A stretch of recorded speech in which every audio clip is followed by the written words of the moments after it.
Welcome to Philosophy and Critical Thinking, the Basics. In this video, we're going to be discussing the philosophy of science paradigms. The idea of science being paradigms comes from the philosopher of science, Thomas Kuhn. Kuhn believed that Popper's falsificationism isn't the right way to think about science.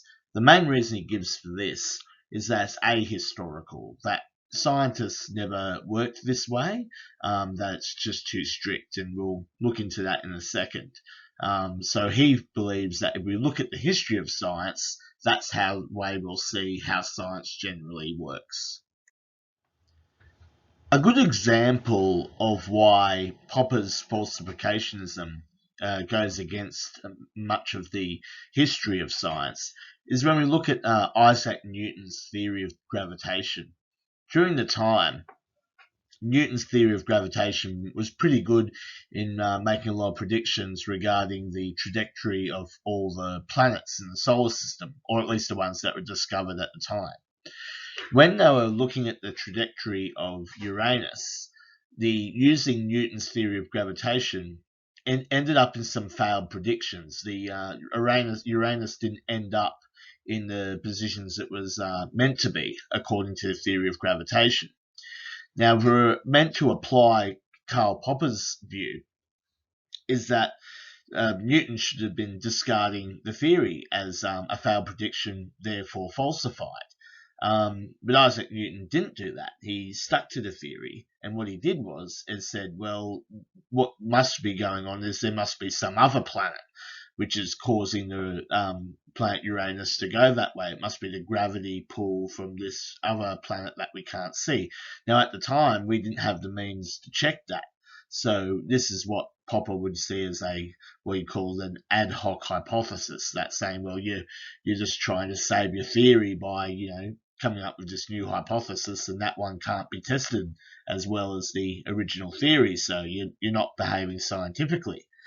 But nonetheless, many years later, it turns out Newton was right, because that was how the planet Neptune was discovered. So if we discarded Newton's theory of gravitation so early, there's a good chance that we may have never discovered the new planet Neptune. So this is an example of how Popper's falsificationism goes against the history of science.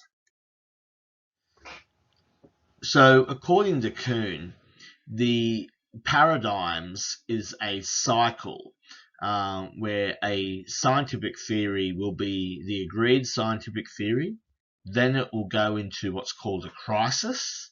From the crisis will come a revolution.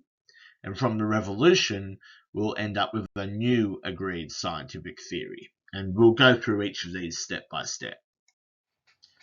The agreed scientific theory is the consensus within the field that this is the theory we're going to use to make all our tests and apply all of our experiments and so on and so forth.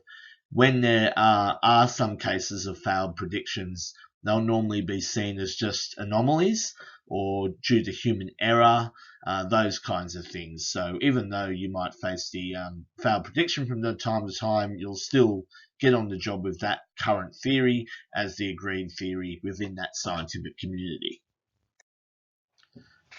A crisis is when a theory starts to experience so many anomalies and so many errors building up over time that it gets to the point where the theory is no longer tenable. It's like we can't keep hanging on to this theory. There's so many falsifications. There's got to be something seriously wrong with this theory where it's going to be undermined as a proper science. So this is the point where this theory is discarded, and then we get into the next stage of the cycle. A revolution is from the crisis, new theories are put forward to replace the old one. We say, okay, we have to get rid of this theory. What kind of new theory can we bring forward that's going to replace it? And eventually a new theory will be put forward that does the job of resolving all of the problems the old one had. So it does just a good job as the old one did, but it doesn't have all the problems that caused the crisis in the first place. From this, we'll end up with a new scientific theory, so that's the full cycle. Kuhn, however, believes that the cycles are ongoing, they go on forever, that any kind of scientific theory that we have right now, that it will ultimately go through its own crisis, and from its own crisis will have a new revolution, and then from that new revolution there'll be a new theory that all the scientists will agree on within that field. Now, a lot of people will hear that and think, well, what's this saying about science? What confidence can we have in science? And that the view that Kuhn has is that with each cycle, progress is being made, because the only way you can have the revolution is whether it does a better job than the previous theory. So he'll believe that each theory will ultimately will go through its own crisis and therefore destruction, but that's not a bad thing, because with every single theory that comes forward, we're marching in the right direction in terms of progress.